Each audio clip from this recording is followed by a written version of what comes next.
financial empowerment program based on 10 timeless financial principles like generational wealth and legacy, financial knowledge, credit confidence, entrepreneurship, self-reliance, and more. Afroeconomics gives you the guidance and tools you can use to develop and sustain wealth. Check out Afroeconomics on your favorite social media platforms. You will find us everywhere. Plus, enjoy my weekly Afroeconomics podcast. There are many levels of Afroeconomics membership, including the free online access membership level called No Excuses. So make no excuses and check out afroeconomics.com today. Powered by J.B. Bryan Financial Group, Incorporated, a registered investment advisory firm. Hashtag Afroeconomics. How's it going? It is Wednesday, Financial Independence Day 2025. Yes, it's not July 4th. No, it is Financial Independence Day for Afroeconomics. Yes, indeed. Thank you so much. I see you out there. Make sure you share this, share it with your friends. Click like, even if you don't like, click like. Just be nice. Indeed. And I hope that you like it. I have a lot to discuss today. I don't know if you all heard about the Sean Combs, P. Diddy verdict coming in. Definitely share. Let me know how you feel about that. I was pretty disappointed, on the charges that he does have. And but let it roll it is what it is.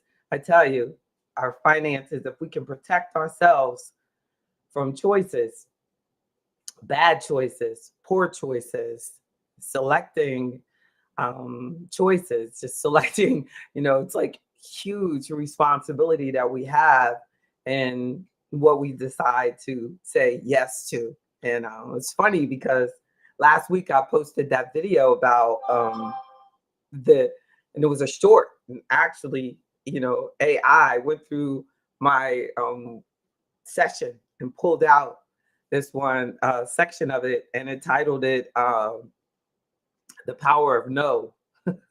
And I said, and it was talking about how it's important for us as we're trying to develop our financial independence to learn what to say no to. And a lot of times legal problems come from not being able to say no, not having the discipline. And a lot of times the problems that we face come from with debt, and a lot of what I want to talk about today is how important being debt free is for your, actual financial independence. And again, we're going along with the principles of Afroeconomics, Our Black Wealth Matters. Make sure that you get the book from the bookstore. And I do have to send one to the online company. So it says unavailable, but I kind of like that because hopefully it'll send you back to save money and come to the website directly. So you get to save money because the shipping is free. And then you get to I'll have a relationship with you because I can know who's buying the book. If you buy it from another source, I don't know who purchased the book. So I encourage you to go to the website, go into the bookstore and take advantage. There's key principles. The second principle of Afroeconomics is today, financial independence, self-reliance. And I'm sorry. How you doing? I see you, Mr. Lewis. Thank you so much for sharing your day. We got to make sure that we take time. I definitely want to meet with you soon, Mr. Lewis. Thank you for being a member of Afroeconomics. You are valued. But a key benefit and the reason that I have the membership is, for us to have one-on-one time. And a lot of times people call the office 1-844-JB Bryan, and I tell them the key to doing our conversation together is to join the membership. That's what membership is all about, so that I can take care of everything effectively. there's often when people complain about our businesses, they complain that, oh, that person doesn't talk to me, oh, I've never heard from them, oh, I so and so. Like, the members of Afro Economics don't say that, because I'm committed to taking care of them. And a key way that I've been able to take care of the members is by saying that the members come first.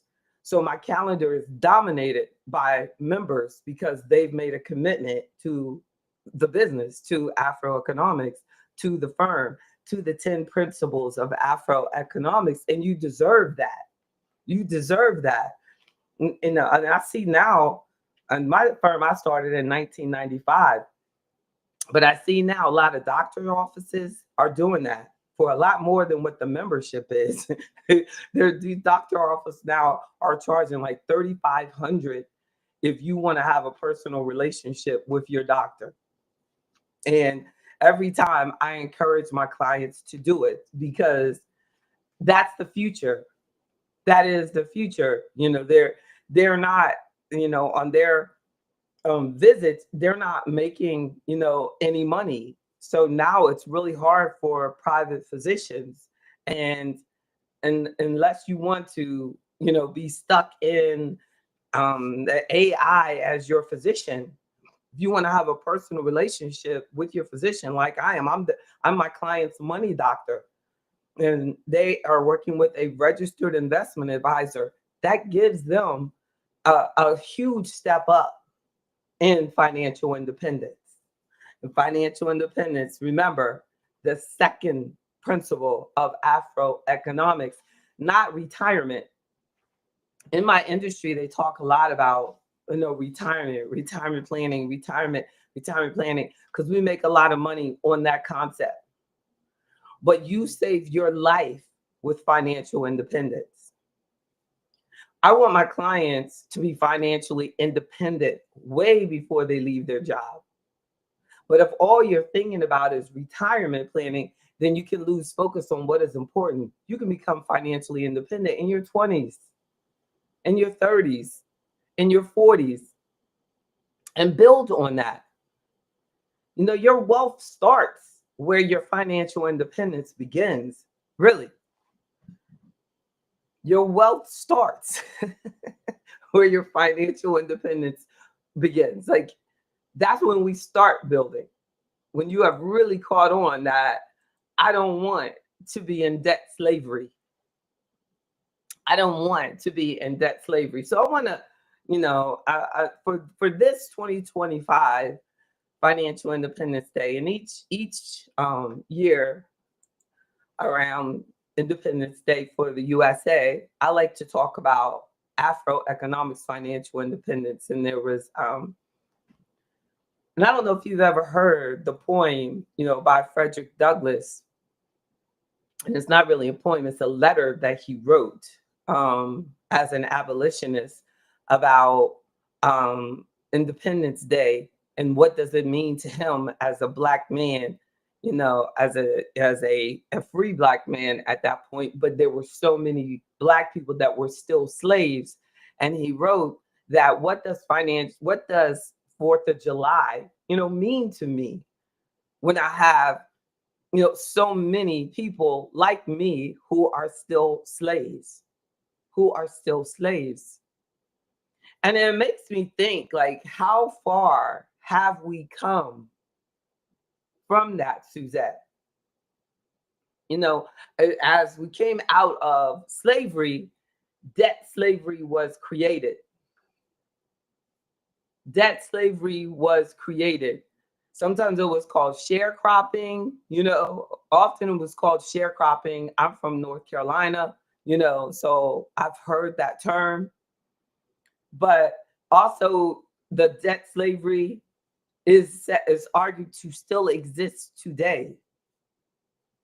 So debt slavery, also known as debt bondage or bonded labor, unfortunately still exists definitely in the world today. When I Googled, does debt slavery still exist? It said yes. because Elon Musk keeps using that word like debt slavery. So I keep like, I'm like, I'm gonna put y'all up so I can see the your comments without like going taking an extra step. Thank you for saying hi. I appreciate y'all. Please share, please like, please subscribe to the so debt bondage is a form of modern slavery where individuals are forced to work to pay off a debt. It can arise when people, often in vulnerable situations, borrow money or receive an advance on their wages from an employer or a recruitment agency. So once the debt is established, exploiters may inflate the amount, add excessive interest, charge high fees for things like housing, food, making it nearly impossible for that person to ever repay the debt. The debt can also be inherited by children, trapping the entire family into a cycle of exploitation. It's kind of like, you maybe think about it, it's kind of like those reverse mortgages, and the parents take out the reverse mortgage, and then the child all of a sudden wants to inherit that. They want that property. You know, the child's like, our family's always had this house. We want this house. Mama didn't know what she was doing when she took that money. She didn't know what she was doing. She didn't know y'all were charging all those fees and you were doing all this, you know, and they're now mom's dead. And the house was a reverse mortgage was done. I remember with that girl down in Atlanta when they Fonnie Willis, when they were doing that investigation and they put her father on the stand. And here these are highly educated people. They're both lawyers. They're both, her dad was even a lawyer. And he said in court, I lost my house because I did a reverse mortgage. And when I came back to this country, he got the reverse mortgage. He took the money. He moved to like South Africa, somewhere like that, to do what he was doing. And when he came back, he couldn't afford to pay for it. So he said they took my house.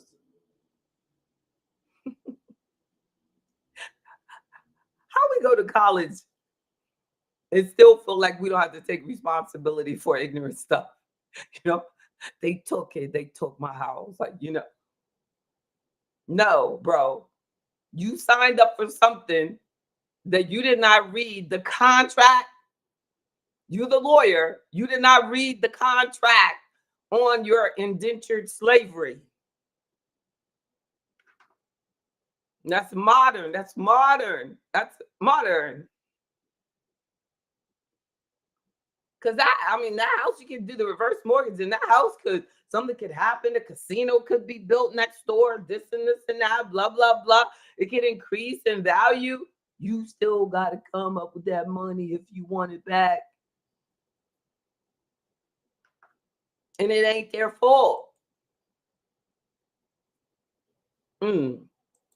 So the debt, bondage, debt slavery, no. And many laws are saying that you can't have it, you can't do it. All over the world, they say, oh no, you can't do it. Like South Asia, they have debt bondage is prohibited by international law, and many countries have laws against it. It's still deeply entrenched in certain regions. Exactly. For example, the USA, like that example I just gave.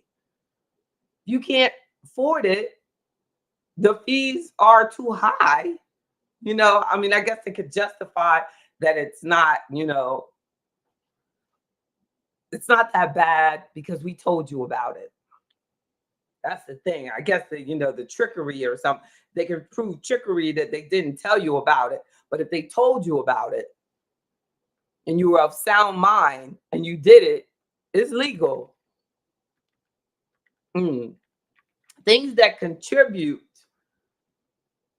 to the likelihood that you will be a victim of debt slavery or debt bondage are listed as poverty or lack of access to financial resources.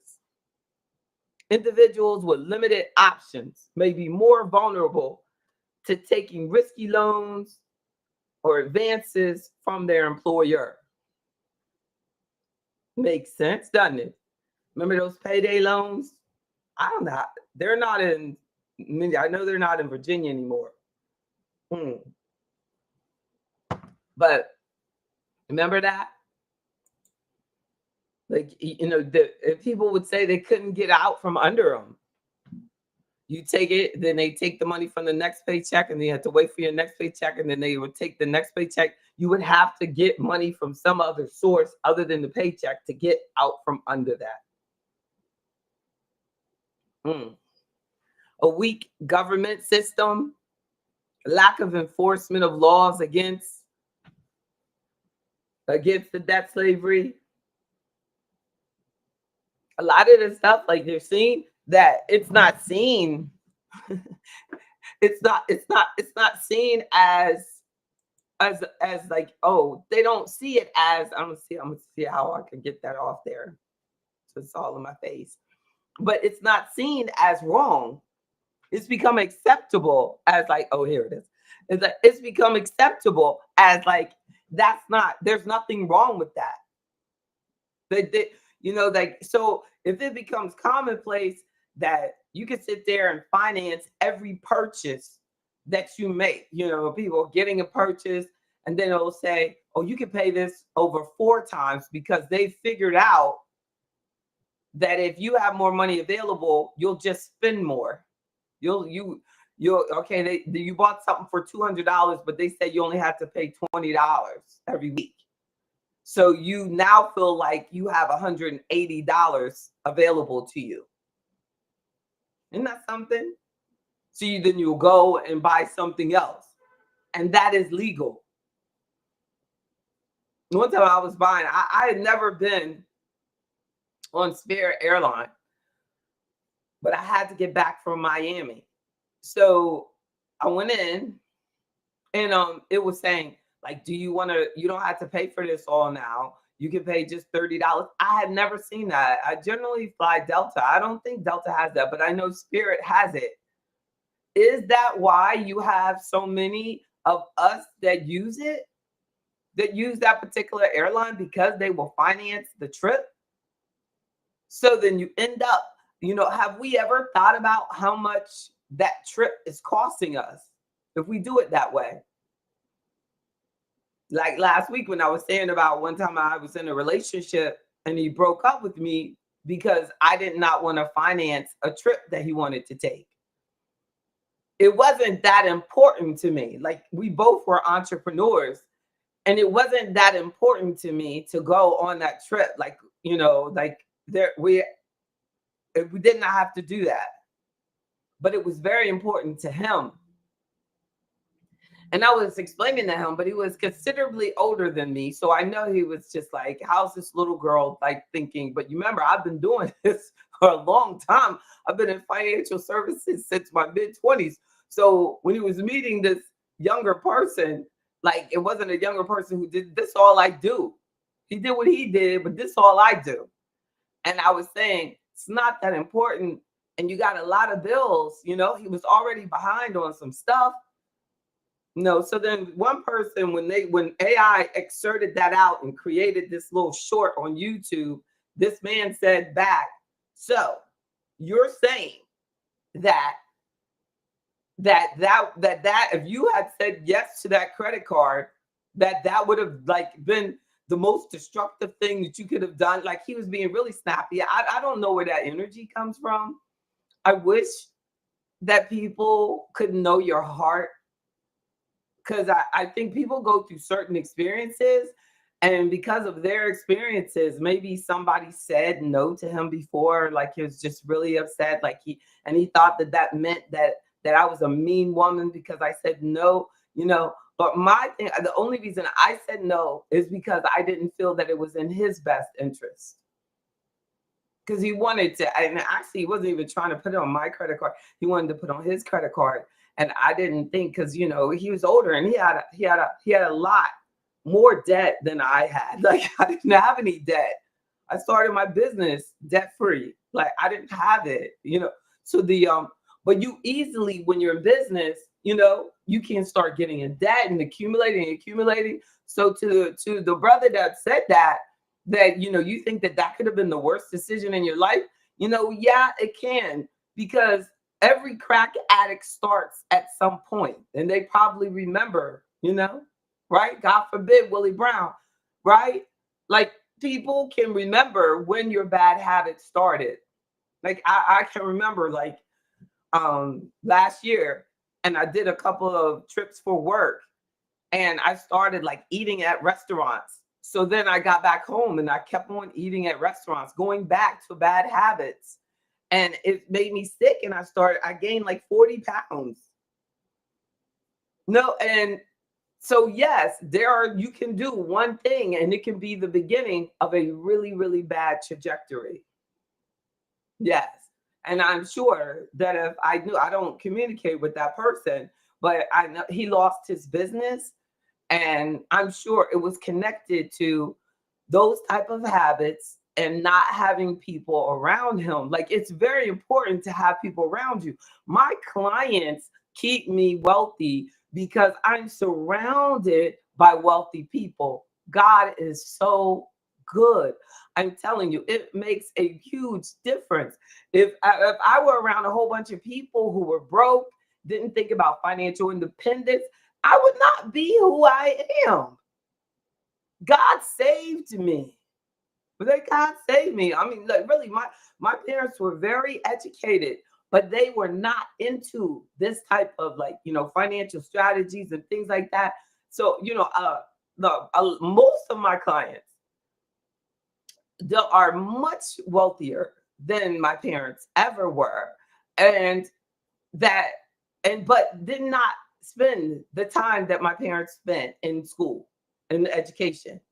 So I know that you can become highly educated but not understand the power of no. Sometimes people get involved in that academic system, and it pulls them away from their financial independence, because they don't realize that they've made a career choice that creates income, and they want to create an image that doesn't match that income. No, so you can say, like, it's like when people finish college, like, they all of a sudden they think, oh, I'm so successful. So when they feel this success, so they start spending, and they feel like they have to dress a certain way, and they have to, buy a car, and they have to, because someone has told them that because they have this degree that they can't catch the bus, that they can't use public transportation, that they can't start at the bottom of the company and allow themselves to grow and learn and still literally see the benefit of the education. Because the benefit of the education is that you are teachable. That's it. To check out my video, I talk about that, like, that it was like a video to graduates and things that they don't tell you when you're graduating. But and these are things that once we get into the world, like, we forget. you know Yes, yes. So it seems that he had a debt slavery mentality and attitude at the time that we were in that journey. Exactly. And I know, like, the years later when I saw him, like, he just rushed across the room to speak to me, because I think that he realized that, I don't know. I just said hi, but he had like a lot. I think he had a lot to say, but but that I didn't listen. I just said hi, but I was like, oh my goodness, he's like rushing here towards me, but at that point, I think that it was like just to say, like, in his own way, like, I was wrong, and and I realized now that you wanted the best for me, and I truly did, and still do. But that, just because we want the best for someone does not mean that they are the best for us. Like, it is very, very important to partner yourself with people that want the financial independence just like you do. If you've selected that you want and you enjoy doing nonprofit work, and you're leading a nonprofit and you don't want to be obsessed with money, you want to focus on God's purpose over your life, you need not spend time with people obsessed with salaries and making more money and doing all these things, because that's not what you've been put there for. Though I have been blessed, it has never been what is going to pay me the most money, what is going to get me the most money. Oh, I'm going to sell this, and as a registered investment advisor, everything is focused on the way God planned for it to be. As a registered investment advisor, everything has to be done in the client's best interest, even above that basic fiduciary responsibility. Fiduciary can go with just suitability. What I have to do is way past that. I have to put you before myself. And I find that very easy to do. As if I wasn't looking out for his best interest, even if we use that example, like, I could have said, yeah, do it. Like people do when you go to do things. And it's obvious, they see on the application you can't afford it. So what do they do? Oh, do you have some family members that you think will sign for you and co-sign and this and that? Because all they're doing is looking out for their best interest instead of saying to you, you know what? Why don't you just stick with what you got right now? But they're in sales. Exactly. So your financial independence is destroyed because you're sitting there putting yourself in a place where you really couldn't afford in the first place. Like in 2005, 2006, they would put anybody in a mortgage. Anybody. You could do a mortgage without doing a credit check. So then, so everybody was getting $500,000 houses, $1 million houses, everybody's kids showing off and this and that. And then all of a sudden, those little interest onlys, well, it was interest only for the first 2 years. But they told you for sure the house will be worth more. So all you got to do is refinance at 2 years and blah, blah, blah. But no, it did not happen. So you got it in 2005 with interest only for a 2-year. In 2007 and 2008, the value of it went down in half, for example. So now you still have this mortgage that you cannot refinance and the entire payment is due. You can't get out of that loan because you can't refinance. Don't let it be that you lost your job because of the recession. You lost your job because somebody got sick, somebody's not working, something happened, this and that. No. But the truth is, it wasn't appropriate in the beginning. If it were my client, I would have said that is inappropriate. I had someone working for me. During that time, I was doing mortgages.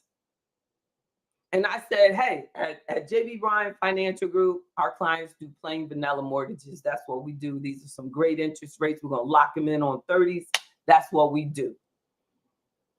So person I brought into the business, taught him everything he knew. He said, I don't want to do that. So almost went to jail because he went over to another firm that was doing crazy, crazy, crazy deals. And a lot of them over there did. He might not have gone to jail because he might have been the witness and testified against them. But they broke that stuff up. And I thank God that I said, this is the way I do it. If you don't like it, it is what it is. The power of no. There is no way that you can become financially independent saying yes to everything. Yeah, there's no way. And I don't even, it's just anyway. So we talked about the debt slavery. So I want to tell you what, from the Elon Musk perspective, this is what the data says. Elon Musk uses the term debt slavery to describe the situation in which excessive government spending leads to a crippling national debt burden for the country, for example, the United States. So he has used the term in the context of the debates about government spending and this one big beautiful bill. He argues that the bill proposes increasing the debt ceiling, the amount of debt that the US will take on, and it will increase spending. It will accelerate America towards a state of debt slavery. So when he talks about debt slavery, he's talking about America itself being in a debt slavery position where interest payments dominate the federal budget. But I wonder how many Americans are in that same situation, because I'm telling you, it is by association. If you live in a country that thinks that it's okay, it thinks it's okay to just keep increasing the debt, just pay the interest payments. So I'm telling you about that interest only stuff. So that's what Elon Musk is saying. No. So even though he is not agreeing with Trump, he's disagreeing that we should be doing all that we're doing. And then there's the other side who's saying, no, you should be spending even more. Isn't that funny?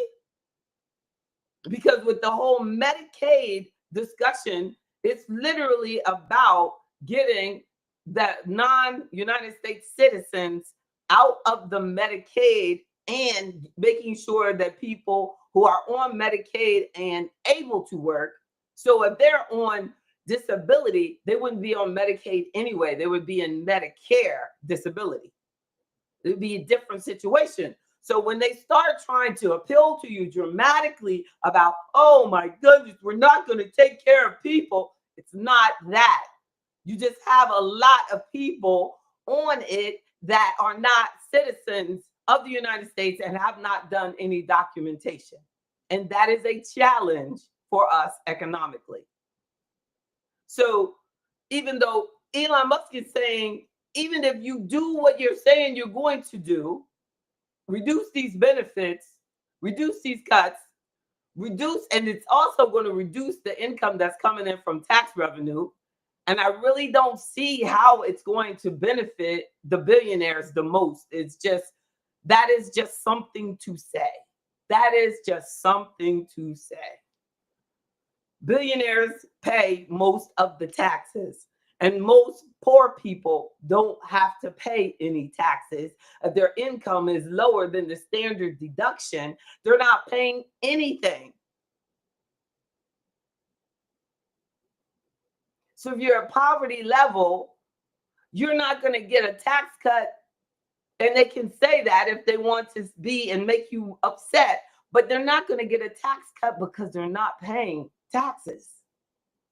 Taxes are the least of the problem for our people that are in poverty. The problem for our people in poverty is that corporate America is not paying enough. We need to have a livable wage requirement so that they can have at least a chance for financial independence. But if we can be distracted with the wrong stuff, like, you know what I'm saying, then, because if you're going to say that you want us to have a work requirement, could you at least make sure that I have a job that has a livable wage requirement? You know, and I'm saying, I don't know, but not their party is doing anything about that. That's the problem. That's the problem.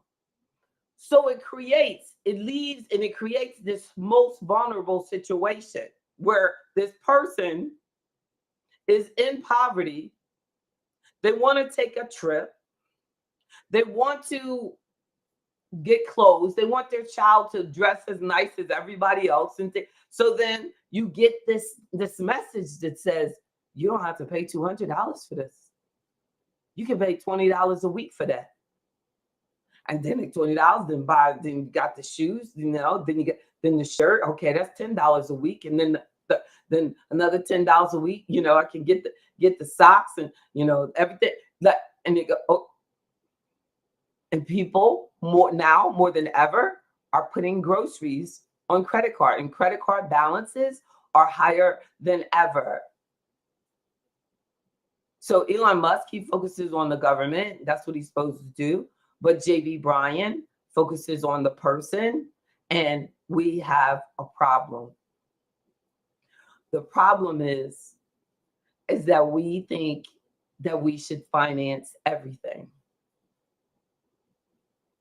And now we're living in a world that's not paying you enough. So it easily can get you into a financing everything mode if we don't change our mind and realize that materialism is killing us. And I really don't feel like they have research on like how much money does a person need to be happy. And we have this lie that they tell us that billionaires are actually the happiest people. Isn't that something? But they're not. It says that after a person makes like their household makes over like 150,000, the happy quotient is basically about the same. Maybe people are about below 40,000 for the household. They probably are having some serious financial pressure living in this world. And they do need to make adjustments. And I honestly feel that if God would give me the opportunity, and he's given it to me because I have a free level, I feel that I could take our people out of poverty. I've been blessed because those who take advantage of the services that I provide, and that you're getting so many advantages. Like my clients are getting so many advantages. Even you would look at how low their expenses are on their investments. So that is the difference between having $500,000 and $1 million over time. It really could be. Your fees can jack you up. So what happens is these products and things that focus on us always have elevated fees and expenses.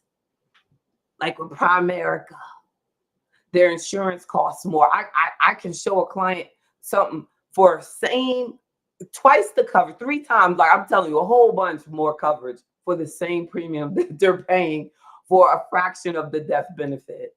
It's sad. The mutual funds expenses huge based on mutual funds that are out there somewhere else that I could put them in without that markup. And one time I got a call and this brother said, I heard through the grapevine that you don't like Primerica. I work with Primerica. I heard that you don't like, Primerica. And, I'd like you to give me a call, like, let me know, this. Oh my goodness. Why in the world would I? Have you looked? Of course I didn't call him. I don't do that. Why in the world?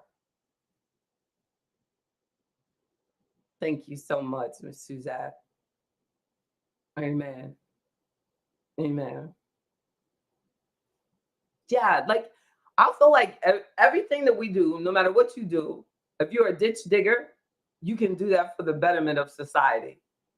Once you find out that what you do, I know was one guy at the gym, he's a young guy, and he was starting to like do business with them or sell. He was going to sell with them. And I said, bro, I'm going to tell you, I would love to see you connect with a different organization. And their turnover is so high because of what? Once the person realizes that this is really not in the best interest of these people, this is not, like, but a lot of times our self-esteem is so low that we feel like we're supposed to be robbed. It's like we go out of our way. Like if it's something that a white person could do, you know what I mean, then you don't feel that you should have that same privilege. And it's really sad. That is truly, truly sad. Because one of the best things that the Obama administration was trying to do was to require that anyone who worked with a retirement account from work, from a client, they had to be a registered investment advisor. So a lot of companies had to split up, and like you couldn't, like they were preparing, like that. Speak a little bit more on it, Mr. Right? Exactly. Look, D, I gotta protect myself. Look, there's more of them than there is of me. But God is bigger. No weapon formed against me shall prosper. They know they're wrong. Look up the numbers.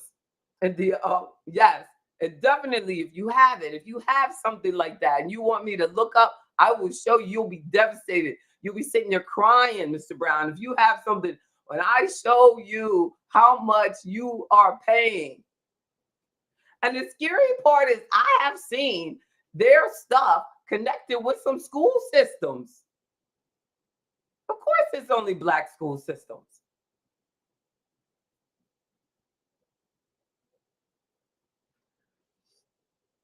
Financial independence comes a lot easier when we look out for smart options, when we stay on top of our stuff.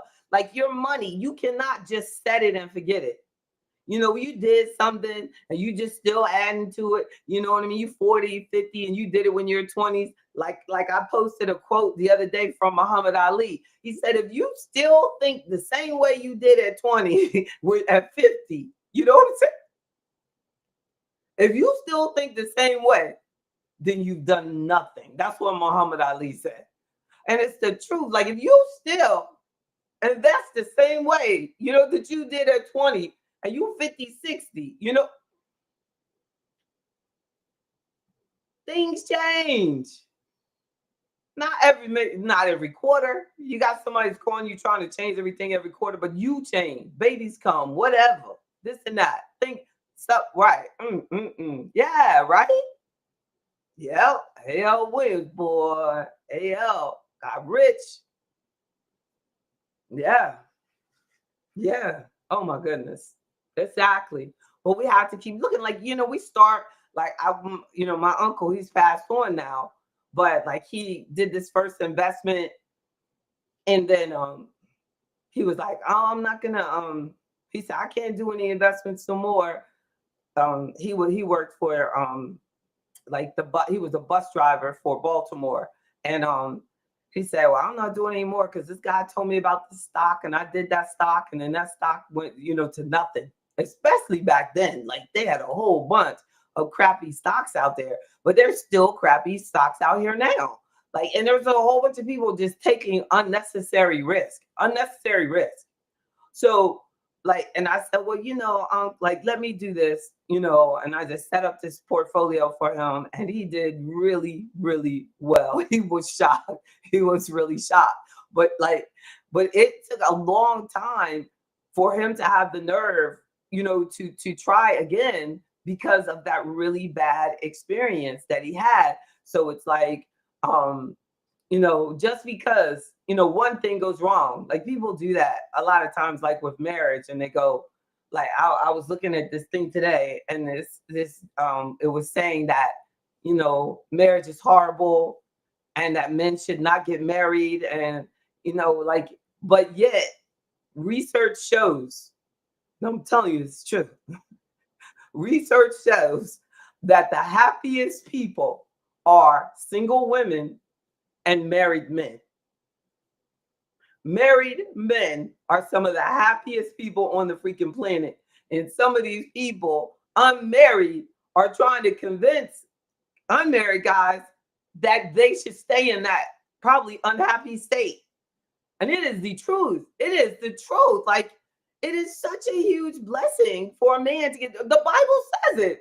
You said, you know what I mean? You find it a wife, you find it a good thing. It's true. I mean, when I was married, I was cooking and cleaning and making money and paying most of the household bills, if not all. Like, I mean, Lord, these men nowadays, they can really do well by getting married. Even the Wall Street Journal said that. You know, even married people are more likely to be a millionaire than single people.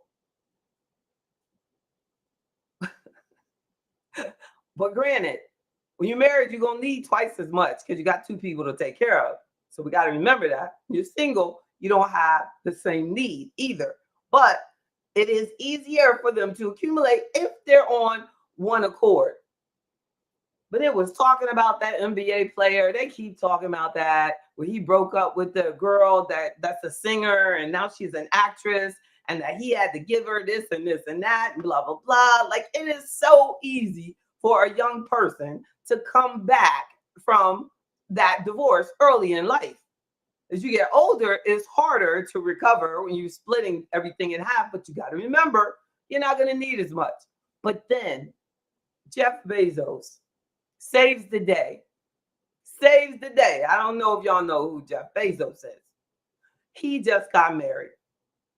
I mean, he's one of the richest people on this planet. And he got married to a grown woman with 3 kids, 2 different men, and he's happy. And I can tell he's happy. And he knows what? He's probably seen the research that married men are happier.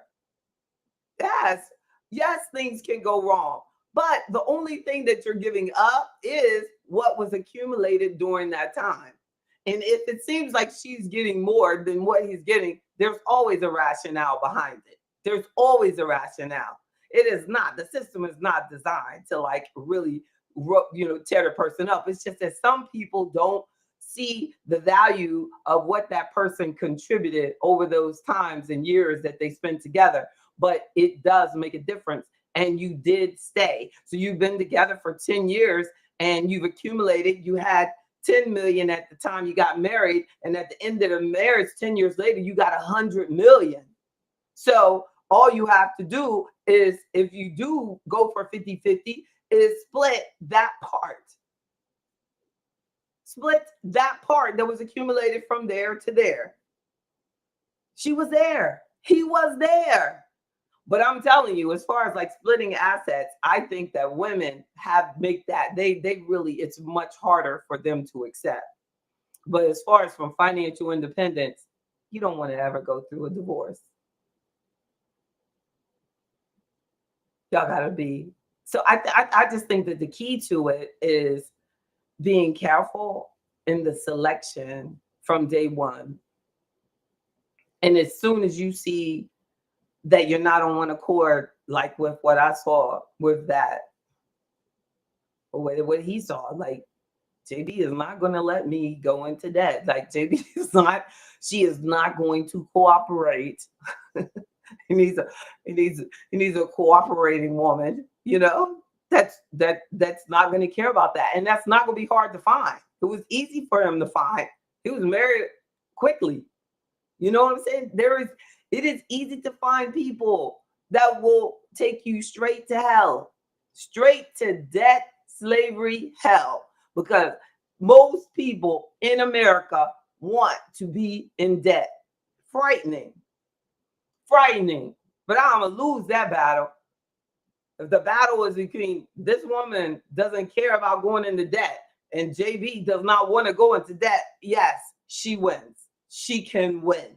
Because I'm going to tell you, a key to financial independence is avoiding unnecessary debts. And almost everything is unnecessary. We can truly save up for everything. And the whole minimum down mentality pulls you away, pulls you away, pulls you away from financial independence. You got this and you don't own any of it. So you put $5,000 down on a $500,000 house and you feel like you won. No, your interest rate is higher and everything because the bank is taking on more risk because you're more likely to foreclose. That's the way it's seen. So no, not at all. So that some things before you leave me, So leave me, I want to, there was Elon, we talked about his, and I want to talk about like what we can do. So when we, and I want to stay consistent. So we're going to look at principle two, uh, self-reliance. And think about that. Financial independence is self-reliance, that I am comfortable relying on myself to accomplish what I want to get. Don't underestimate the power of long-term thinking is a key part of the Afroeconomics financial independence. Here. Don't underestimate the power of long-term thinking. A self-reliant person does not underestimate the power of long-term thinking. Your own journey of self-reliance. And I've put it in there.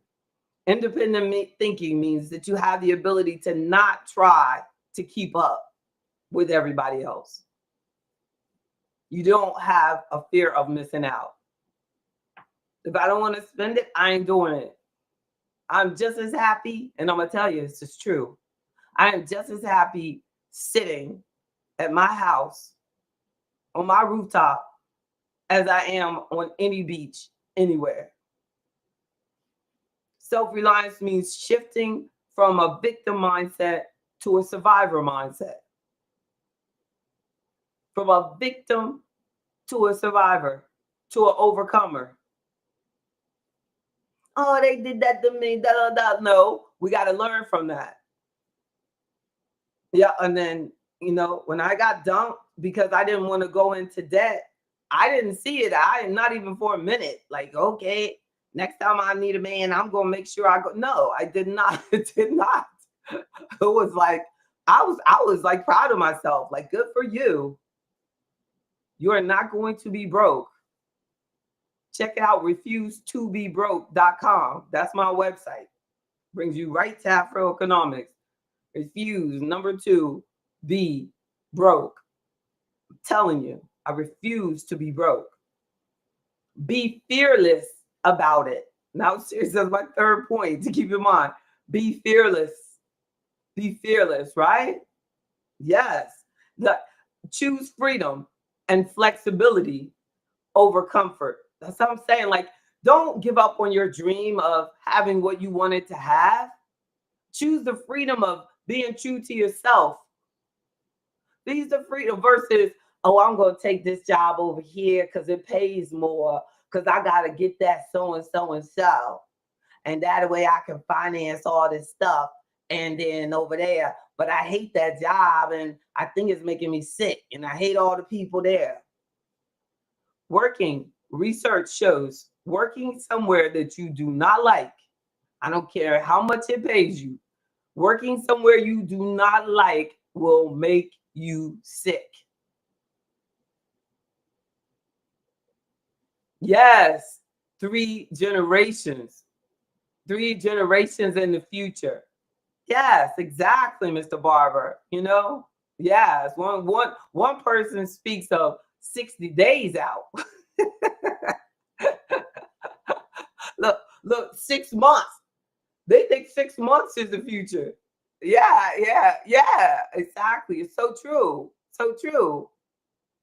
And the wealthy man is speaking of generations. The word says you leave an inheritance for your children's children's children. Literally, we can skip our kids. They have the benefit of us. They're getting it. But you have to make sure we have some love for the children's children. Amen. Thank you. Great point, Mr. Barber. Choose freedom and flexibility over comfort. It's true. I think and I could have, like, when my husband left and I became a single parent, I could have chosen comfort. I could have just gone and got one of those firms and gotten a job. But I knew that I wanted the freedom and the flexibility of having my own business too, so that I could be a good single parent. Thank God that my business was like 10 years old, when my daughter was born and that happened, because that allowed me to feel a little bit more confident that, okay, I can do this, I can do this. But the sacrifices were continuous. The income that I had to sacrifice in order to focus on being a good parent and keeping my business. Everything went into the business. Everything. Like in that took some big sacrifice, some big choices. But I don't regret it at all. But there are, but when you choose freedom and flexibility, it comes with sacrifice. You're giving up the comfortable choice. Mental and emotional health is just as important. Reading right out of the book. Mental and emotional health is just as important as financial wealth. Let's remember that. I needed to look at that again. Reading my words. You must have the ability to stick to your plan for your life, regardless of how many people are not seeing things your way. Stick to the plan. You want it, you get it. And then when you get to that, like me being, it's a lot easier for me to accept my solitude, my singleness, because I know that I had that plan, and I trust God enough to know that I am here because of the choices God told me to make. I am here. So I find so much joy. It's like, I don't look around and go, oh, 30 years you did this business. You ain't got no man. You ain't got, you know what I'm saying? No, and no. No, I see I'm financially independent. I can go and do my track meets. My daughter is doing great. You know what I'm saying? She's doing her thing. She's prospering. She's on the dean's list. Like, God is good. God is good. Everything is about our perspective, right, Ms. Davis? Yes, indeed. Your book is coming, and the t-shirt, and all the books. Yes, they're on the way. They are on the way. I promise you. I should send you this one right off here. The workbook and the book. And you can be like, you send me that old one from your desk. I can tell. Because it had cups, it had cup stains. I won't do that. I can't move this one because I would be mad and I'd come on to do this and I'd be like, oh man, I sent that to Ms. Davis. Never move your stuff. Have y'all ever done that? Like, never move your stuff. Oh my goodness. There's so much truth to that. Like now, like I only use my glasses to drive. I don't need glasses to read or anything. And then when you take your glasses out of your car, the disturbance that it can create. And then I have some shades with medicine in them. So I have to go find the medicine shades, and it's like 5 o'clock in the morning and shades in the dark. Like, so it's like, no, wherever you put your stuff, keep your stuff there. Check on your stuff, organize your stuff. It's like, something about growing up and you start living more intentionally. Like I used to have clients like that, and they had like everything so organized and everything so right, and they kept up with their stuff. You have to do that. It has helped me so much to imitate that behavior. Like, Miss Davis, she keeps her guns over here, her cash over here, her this, what I'm saying? And then sometimes people are like, oh, they so and so, but no. You want to be financially independent? That's where we gotta be.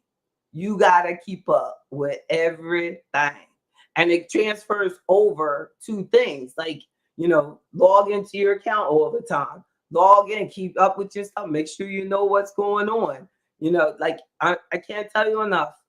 The financial independence is a daily commitment. You want to be able to be completely self-reliant. You want your effort, your assets to be able to take care of yourself. So that's what we're building for. we're building a business, or you're building an investment portfolio, or you're building both. You're building a marriage, you're building a life for yourself, you're building, a family, you're building, it takes daily work. Yes, indeed. Blessings, Miss Clivets. Oh, discernment is a gift from God. Yes. Old ways won't open new doors. Amen. Amen. Did I say that? Daily commitment, a work in progress. Y'all are so good. I love y'all so much. Thank you, Suzette. Thank you, Tamara. Yes, indeed. I will, and I will. Let's pray, y'all, for everything up there with Miss Clements in New York. That everybody with that trial associated with Sean Combs, that they come out stronger, better people. Now, always remember what Brian Stevenson said, that he works with that. He's an attorney that works with like people that have been found guilty of things, and he helps them get their freedom. And that he says we are all better than the worst thing we've ever done. And I think that we live in a world that always wants to repeat the worst thing they ever saw us do. And I don't understand why we found comfort there. Why do we find comfort there? Why do we find comfort in looking at someone at their worst? I think it would be so much easier for us to live and move forward in life and forgive each other if we said, like Mr. Brown said, that was in that time in my journey, that moment in time, that's what happened. Like, that doesn't mean that that person would make that same decision today. It doesn't mean that I would make that same decision today. But we can't be mad at each other for the decisions that we made based on the information that they had at that particular time, or problems that they had at that particular time, or emotional situation or emotional space or spiritual space that they were at that particular time. Because I heard they were saying yesterday that Sean Combs said to his family, let's pray over my family and this and this and that. And then the person from the podcast said, now, of all people, why he going to be up there thinking, and that's really sad. That is really sad. That really hurt me. I had to turn off the podcast. I don't think I can ever even watch the podcast. I get it. And I wanted to say something, I didn't. But it's just like, God loves the least among us. And sometimes we have to go through the worst thing in our life to become the person that God was working on us being. I mean, literally, that thought almost brings tears to my eyes, but it's the truth. Like, you know what I'm saying? Whatever doesn't break us, it builds us. It builds us. God bless y'all. And I'll be we probably won't meet on Friday. I don't have anything else to do, but I'm gonna act like I'm busy and not meet on Friday. I'm gonna try really hard not to have the members only on Friday, so that y'all can think that I really have a real life. Like, yeah, I'll be like, Lord, she gonna make us come in here on Friday. I don't know, but I miss y'all when we don't meet. And last week's track meet was fantastic.